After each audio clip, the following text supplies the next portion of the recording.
所以我说平常我们跟女艺人事实上来讲，我们真的都保持一个最起码的距离的，哦，不管是我觉得那种肢体的动作啊，或什么这些，我这么多年我一直很注意这个，哦，所以那有些人会不经意的，或者说很自在的，或怎么样，那人家讲说就这样讲话，哎，说者无心，听者有意，一样的意思嘛，对不对？啊，有时候我们跟男艺人跟女艺人有时候搭个肩呐，或者是碰一下，对不对？那有些人感觉不一样，哦，所以我就说，还是自己比较重要了。我觉得自己一定要很注意在跟艺人之间的互动了，哦，不要让人家也觉得说有吃豆腐的嫌疑啊，或者是想要占人家便宜的嫌疑啊。我就尽量避免了。哪个有碰过鸡排妹吗？有啊，我们录影有录过啊，像我的节目他也上过好几次，有，但我跟他完全不熟啊，就仅止于上节目了，对呀，不过他也本身个性比较犀利嘛，对呀，所以我想，就那没有办法，因为每一样米养百种人嘛，对不对？每一个人的说话态度啊、想法、观念都不一样。像比较激进的人，我们就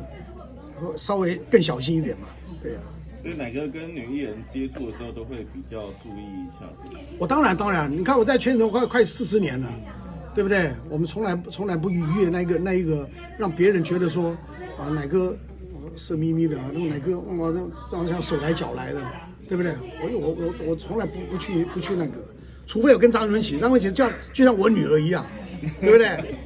像张文琪，我常常跟他搭肩啊，有时候我录也会靠着他什么的，就是那个已经变成兄妹啦，就是父女的那种感觉，那就不一样。哎，我也知道，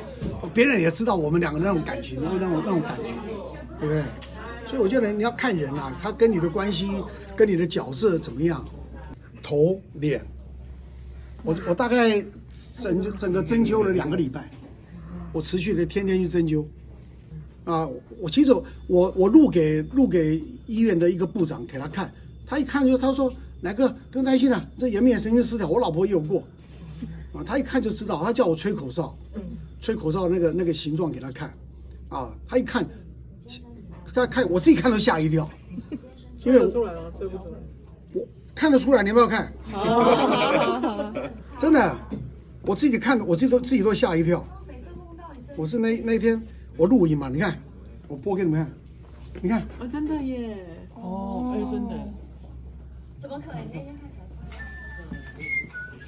来还有视力，嘴歪眼斜是吧？那个部长说你叫我老婆说你叫乃哥录一段那个